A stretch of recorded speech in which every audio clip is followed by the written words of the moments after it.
Amigo oyente, llegamos hoy al Salmo 67.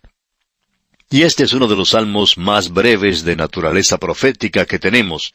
Y usted puede notar que tiene 7 estrofas. Creemos que los números en las Sagradas Escrituras tienen un significado. Ahora también pensamos que usted bien puede irse por las ramas en algo como esto. Pero el número 7 no significa necesariamente la perfección, sino que es el número de algo que es completo.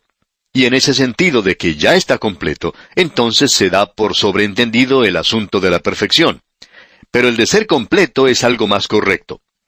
Creemos que esto nos da aquí un gran salmo que revela el deseo y el propósito final y definitivo de Dios para este mundo. En realidad, es un gran salmo del Rey.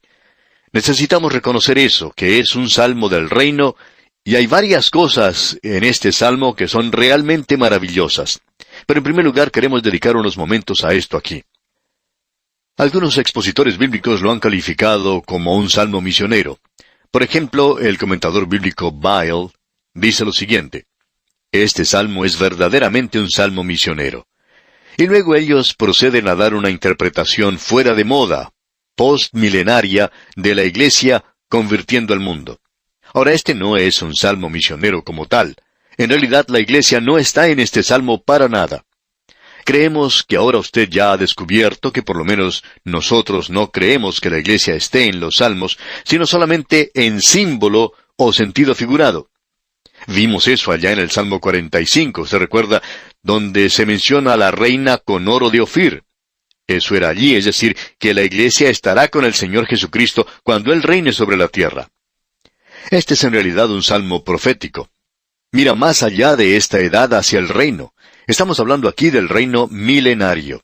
Y allí uno puede observar a un mundo convertido, un mundo renovado, y es el mundo en el cual Dios nos bendecirá, y donde todos los cabos de la tierra le temerán. Será quitada la maldición, y entonces seremos capaces de cantar el himno de Aleluya. Quisiéramos utilizar esto como un ejemplo del hecho que existe una diferencia entre la interpretación y la aplicación de la Escritura. Necesitamos aprender que esa es una de las reglas más sencillas de la Escritura, y es una regla que tememos mucho los grandes teólogos y maestros de la Biblia han olvidado. En lugar de ser sencillos, ellos quieren ser muy esotéricos, reservados e intelectuales, y pierden estas cosas sencillas. Y lo sencillo es lo siguiente: toda Escritura es para nosotros, pero no toda Escritura es dirigida a nosotros. ¿Ve usted? Y eso es lo que tenemos aquí en realidad. Es para nosotros lo que vemos aquí, en primer lugar, en la perspectiva de las misiones. Ahora alguien quizá diga: ¿cómo puede usted poner misiones en un salmo que mira más allá de la iglesia? Bueno, existe un gran principio de hermenéutica, que es la ciencia de la interpretación, y que quiere decir que es necesario distinguir entre la interpretación y la aplicación. La interpretación es algo definitivo, es algo básico, y la Escritura no significa todo lo que uno quiera que signifique. Significa una sola cosa. Pero existe también una aplicación, y esa aplicación debe descansar en la interpretación para que así sea acertada, y la aplicación puede ser algo elástico. Ahora podemos ilustrar eso con una explicación sencilla. Un diamante, para que tenga verdadero valor, primeramente debe ser lapidado y engastado en una montura apropiada. Luego puede ser lucido en cualquier dedo en que calce. Si usted visita el Museo Smithsoniano en la ciudad de Washington, en los Estados Unidos, entre otras cosas, usted puede ver el diamante Hope. Eso es algo bastante interesante. Muchas personas pasan por donde se exhibe ese diamante, y todos miran el diamante y se olvidan de lo demás. Suponemos que es a causa de la codicia que existe en el corazón de todos nosotros. Pues bien, ese diamante Hope no puede ser usado en ningún dedo, no tiene ningún valor en ese sentido. Allí está siendo exhibido nada más. Y se nos indica que si cualquier cosa sucede en ese lugar, ese diamante puede descender al sótano e ir a parar a una caja fuerte. Bueno, eso no le está haciendo ningún bien a nadie, como podemos ver, y no es de ningún bien personal para nadie. Es simplemente un gran diamante. Ahora un diamante debe ser colocado en el engaste apropiado. De la misma manera tenemos que hacer con la Escritura, y el engaste es la interpretación. Luego puede ser colocado en el dedo de la experiencia, y esa es entonces la aplicación. Hay un viejo dicho callejero que dice, al que le calce el guante, que se lo aguante. Si usted llega a uno de esos salmos y le habla a su corazón, y Dios le puede hablar en todos ellos, y esperamos que así sea, entonces tiene un mensaje para usted. Es interesante notar que a través del mensaje de Dios a las 7 iglesias en Asia, cuando el Señor Jesucristo les habló, había una aplicación local y una interpretación local. El Señor Jesús estaba hablando directamente a las iglesias locales, pero Él finalizó diciendo, oiga, y eso es para la persona que tiene oídos. Si usted tiene oídos, entonces Él le está hablando a usted. El que tiene oído, oiga lo que el Espíritu dice a las iglesias. Así es que hay un mensaje en cada uno de ellos para nosotros. Esa es la aplicación. Debemos repetir aquí que este no es un salmo misionero. Sin embargo, hay grandes principios aquí. Hay varias cosas en este salmo que son bastante interesantes. Dijimos que había 7 estrofas. La expresión nos bendiga es mencionada 3 veces. Te alaben es mencionado 4 veces. Y también hay 3 personas o grupos aquí. Creemos que se hace mención de Dios como 15 veces en este salmo. Y también tenemos la Trinidad. Y el nosotros aquí es la nación de Israel y se menciona 6 veces. En el versículo 6 dice, nos bendecirá Dios, el Dios nuestro, que quiere decir el Dios de Israel. Y las naciones o los pueblos son mencionados 9 veces. Y eso quiere decir extranjeros, pueblos, razas, los diferentes estratos de la sociedad. Se refiere a usted y se refiere a mí. Notemos ahora cómo es que comienza este salmo. Comienza con la referencia a la Trinidad, aunque esto parezca algo extraño. Leamos el primer versículo de este Salmo 67. Dios tenga misericordia de nosotros y nos bendiga, haga resplandecer su rostro sobre nosotros. Ya hemos tenido ese rostro, el rostro de Dios antes. Hemos dicho que aún desde el mismo comienzo algunos de los maestros de Israel decían que el rostro de Dios quería decir Mesías. Y usted tiene eso aquí. Y esa es la referencia que se nos presenta, una bendición triple, trinitaria, que Dios dio a la nación de Israel cuando los preparó para la marcha en el desierto. Eso lo hizo allá en Números capítulo 6, versículos 24 al 26. Quizá usted lo haya escuchado muchas veces, especialmente en los casamientos. Dice, Jehová te bendiga y te guarde. Y allí se refiere a Dios el Padre. Jehová haga resplandecer su rostro sobre ti y tenga de ti misericordia. Ese es el Mesías, ese es Jesús, es Cristo, es nuestro Salvador. Y luego en el versículo 26, Jehová alce sobre ti su rostro y ponga en ti paz. Y solo el Espíritu de Dios, amigo oyente, puede hacer eso. Así es que allí tenemos a Dios el Padre, a Dios el Hijo y a Dios el Espíritu Santo. Una bendición triple encontramos allí. Luego en el versículo 27 de número 6 dice, y pondrán mi nombre sobre los hijos de Israel, y yo los bendeciré. Así es que tenemos esas referencias y vemos el cumplimiento de eso en el milenio. Volviendo ahora al Salmo 67, al leer en el versículo 2 podemos notar una bendición de Aarón. Leamos el versículo 2.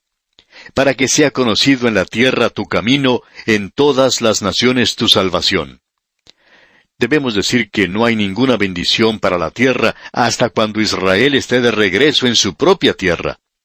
Y no nos referimos a la forma en que están allí en la actualidad. Lo que queremos decir es que cuando regresen allí, cuando el Señor los coloque en ese lugar, entonces ellos podrán hacer lo que Isaías dijo en su libro allá en el capítulo 49, versículos 13 al 16. Permítame leer esa porción. Cantad alabanzas, oh cielos, y alégrate tierra, y prorrumpid en alabanzas, oh montes, porque Jehová ha consolado a su pueblo, y de sus pobres tendrá misericordia. Pero Sión dijo, me dejó Jehová, y el Señor se olvidó de mí. ¿Se olvidará la mujer de lo que dio a luz, para dejar de compadecerse del hijo de su vientre? Aunque olvide ella, yo nunca me olvidaré de ti. He aquí que en las palmas de las manos te tengo esculpida, delante de mí están siempre tus muros. Eso es lo que Dios dice en cuanto a esta gente. Ahora, o bien Dios dijo eso en serio, o no lo dijo en serio. Y en cuanto a mí se refiere, amigo oyente, yo sí creo que Dios lo dijo en serio. Notemos ahora lo que dice el versículo 3 de este Salmo 67. Te alaben los pueblos, oh Dios, todos los pueblos te alaben. Este es un cuadro magnífico, maravilloso el que tenemos ante nosotros. Y luego el versículo 4 dice, alégrense y gócense las naciones, porque juzgarás los pueblos con equidad, y pastorearás las naciones en la tierra. Y aquí tenemos esa maravillosa bendición que Dios prometió a Abraham. Y serán benditas en ti todas las familias de la tierra. Y el Señor Jesucristo expresó con claridad eso cuando dijo, la salvación viene de los judíos. Eso fue en su primera venida. Ahora esto es su segunda venida. Y para entonces habrá un mundo convertido cuando Él regrese. Habiendo reprimido toda injusticia, habrá una tierra convertida. La mayor época de salvación creemos que está en el futuro. Pero esa no es nuestra época, sino hasta después de haber tenido lugar el milenio. Entonces esto puede tener lugar. No creemos que sea posible que todo eso ocurra en nuestros días.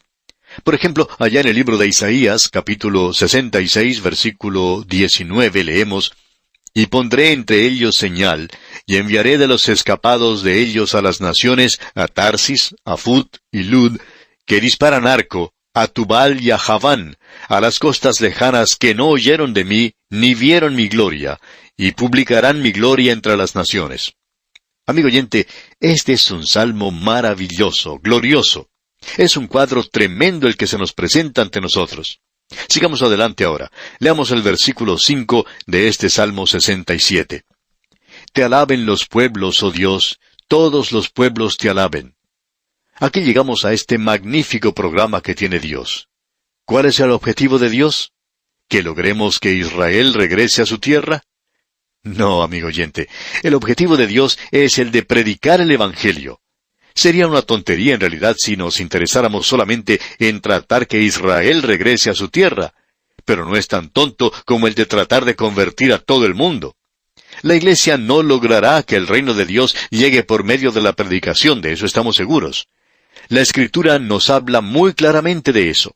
El apóstol Pablo allá en su epístola a los Romanos capítulo 11 versículo 25 dice, porque no quiero, hermanos, que ignoréis este misterio, para que no seáis arrogantes en cuanto a vosotros mismos, que ha acontecido a Israel endurecimiento en parte, hasta que haya entrado la plenitud de los gentiles. Muy bien, sigamos adelante entonces en el Salmo 67, leyendo ahora los versículos 6 y 7. La tierra dará su fruto, nos bendecirá Dios, el Dios nuestro. Bendíganos Dios, y témanlo todos los términos de la tierra. Quisiéramos hacer aquí un comentario final porque creemos que es de importancia. Supongamos que algún día yo le pregunte a usted, ¿cuál es el objetivo principal de las misiones? ¿Cuál es el propósito de las misiones? ¿Por qué tenemos que participar en misiones? ¿Qué diría usted a eso? Bien, alguien podría decir, el propósito de las misiones es salvar a las almas. Y mi respuesta a eso es, no, ese no es el propósito. Bueno, usted no está hablando en serio, ¿verdad? Usted está queriendo decir otra cosa. ¿No estamos tratando de que la gente sea salva? Sí, amigo oyente, pero ese no es el propósito principal. Notemos lo siguiente. Debemos predicar el Evangelio a toda criatura para obedecer el mandamiento de nuestro Señor Jesucristo. Esas son nuestras órdenes, el de predicar el Evangelio. Nosotros tenemos que hacer pública la palabra de Dios. Ahora alguien quizá diga, ese es el motivo. Bueno, ahora usted está más cerca de la verdad, pero hablando honradamente, no creemos que eso sea todo. ¿Cuál es el propósito de las misiones? ¿Deberíamos estar haciendo eso en el presente? Escuche lo que dice este salmo. Vamos a destacar eso una vez más. Te alaben los pueblos, oh Dios, todos los pueblos te alaben. Y el versículo 7, bendíganos Dios, y témanlo todos los términos de la tierra. Esta es una confianza reverencial en Dios. ¿Cuál es entonces el objetivo principal de las misiones? El versículo 5 de este Salmo 67 dice, te alaben los pueblos, oh Dios, todos los pueblos te alaben. ¿Qué quiere decir esto? Bueno, el propósito principal de las misiones es el de glorificar a Dios. Ese es el propósito de esta transmisión radial, el de glorificar a Dios. Queremos que usted nos escuche atentamente, amigo oyente. Ese es el motor que arrastra el tren de esta transmisión y todos los programas de cualquier misión, el de glorificar a Dios. Y el que le sigue es este, el de predicar el Evangelio, es el de publicar la palabra de Dios, el de lograr que la gente sea salva. ¿Por qué? Para que nuestro Dios sea glorificado. Nos preguntamos si hemos perdido acaso ese objetivo en el presente. En el catecismo había una pregunta que decía, ¿cuál es el propósito principal del hombre? Bien, el propósito principal del hombre es el de glorificar a Dios y disfrutarle para siempre. Ese es el propósito del hombre aquí. ¿Por qué tiene usted, amigo oyente, una existencia? ¿Es nuestro propósito aquí solamente el de comer carne y pescado y dejar un plato vacío? ¿Es eso lo que se supone que todos los hombres tienen que hacer? No, amigo oyente. El hombre tiene que glorificar a Dios. El glorificar a Dios, el proclamar su palabra. Nosotros lo glorificamos a Él cuando predicamos el Evangelio. Glorificamos a Dios cuando hay gente que se salva. Pero el propósito es el de glorificarlo a Él. Esperamos haber dejado esto bien explicado, bien claro. Es muy importante que nosotros coloquemos en su lugar apropiado el propósito principal, el que pongamos sus cosas en la perspectiva correcta. Bueno, ya hemos pasado bastante tiempo aquí, así es que sigamos adelante. Llegamos ahora al Salmo 68. En realidad debemos decir que este es un salmo maravilloso. Al haber leído el salmo anterior, vimos que había una referencia al capítulo 6 de Números, versículo 25. Ahora, este salmo nos lleva al mismo libro de Números, pero al capítulo 10, versículo 35, y veremos lo que dice. Vamos a destacar los puntos principales aquí. Podemos notar que este Salmo 68 comienza diciendo, «Levántese Dios, sean esparcidos sus enemigos, y huyan de su presencia los que le aborrecen». Cuando Israel estaba listo para emprender la marcha cada día, así es como comenzaba todo. Cuando comenzaron la marcha por el desierto, Moisés decía, cuando el arca se movía, Moisés decía, «Levántate, oh Jehová, y sean dispersados tus enemigos, y huyan de tu presencia los que te aborrecen». Eso es lo que ocurría cuando ya estaban listos para partir. Y este es otro salmo maravilloso de triunfo y de gloria. El salmo anterior era un cántico, al igual del que tenemos ante nosotros, y que es también un salmo glorioso. Tenemos aquí un salmo de una gran victoria. Usted lo puede observar al avanzar en la lectura del mismo, y que en la primera parte del versículo 4 podemos leer, «Cantad a Dios, cantad salmos a su nombre». Nuevamente usted puede apreciar aquí que nosotros glorificamos a Dios, y esa es la dirección que está siguiendo Dios hacia el día cuando este mundo le glorificará. No le está glorificando en el presente. En lugar de eso, están tomando su nombre en vano. Preste atención a lo que dice aquí el versículo 13 de este Salmo 68. «Bien que fuisteis echados entre los tiestos, seréis como alas de paloma cubiertas de plata, y sus plumas con amarillez de oro». Esto es una referencia a lo que ocurrió en el libro de Génesis, cuando Rubén no salió a la batalla, ya que él se había ocultado entre los tiestos. Aún nosotros podemos hacer algo así. Israel estaba inactivo, sin decidirse, pero aquí se presenta una paloma. Una paloma es un ave de sacrificio y es un tipo de Cristo. ¿Y qué cuadro el que tenemos aquí? Aunque ellos estuvieran negligentes, aunque ellos estuvieran actuando como no debieran, o no tuvieran el entusiasmo necesario, aún así el sacrificio de Cristo lo cubrirá. Queremos que usted note el versículo 18. Este puede ser llamado un salmo de ascensión. Es citado en la carta a los Efesios capítulo 4 versículo 8. Leamos este versículo 18. «Subiste a lo alto, cautivaste la cautividad. Tomaste dones para los hombres y también para los rebeldes, para que habite entre ellos Dios». Cuando finalicemos nuestro estudio del libro de Salmos, vamos a pasar a la epístola del apóstol Pablo a los Efesios y vamos a tratar esto más a fondo. Pero cuando el Señor Jesucristo ascendió al cielo, creemos que Él hizo dos cosas. Él llevó consigo a todos los santos del pasado. Ellos estaban en el paraíso. Él los redimió y podemos decir que Dios los había salvado a crédito hasta ese entonces. Pero nuestro Señor pagó el precio de la redención cuando Él murió sobre la cruz. Él los llevó hasta la presencia de Dios, a los espíritus de los hombres justos, y Él los hizo perfectos. Ahora, ¿qué más hizo? Él dio dones a los hombres aquí, para de esa forma desarrollar su obra a través de estos hombres. Además, podemos decir que cada persona en la iglesia tiene un don, aunque no todos tienen el mismo don, por supuesto. Este es un versículo maravilloso, como usted puede apreciar. Tenemos ahora los versículos 21 y 22 que nos hablan de una victoria gloriosa en el futuro. Leamos esos dos versículos. Ciertamente Dios herirá la cabeza de sus enemigos, la testa cabelluda del que camina en sus pecados. El Señor dijo, de Basán te haré volver de las profundidades del mar. En el versículo 21 tenemos una referencia al anticristo. Este es un salmo tremendo en realidad. Ahora, en el versículo 27, en su primera parte, se menciona lo siguiente. Allí estaba el joven Benjamín. Usted puede apreciar que David está hablando aquí acerca de los hijos de Israel. Y nos preguntamos si alguno de los que creen que Gran Bretaña es una de las 10 tribus desaparecidas, si creen que esto se refiere al Big Ben que está en Londres, debemos decir que hay explicaciones que están tan alejadas de la verdad como esa. ¿Sabe lo que este versículo quiere decir? Quiere decir la tribu de Benjamín, y no quiere decir ninguna otra cosa. Y aquí vamos a dejar, amigo oyente, y Dios mediante en nuestro próximo programa comenzaremos con el Salmo 69. Hasta encontrarnos de nuevo en este mismo punto del dial, deseamos que la presencia del Señor inunde su vida, ahora y siempre.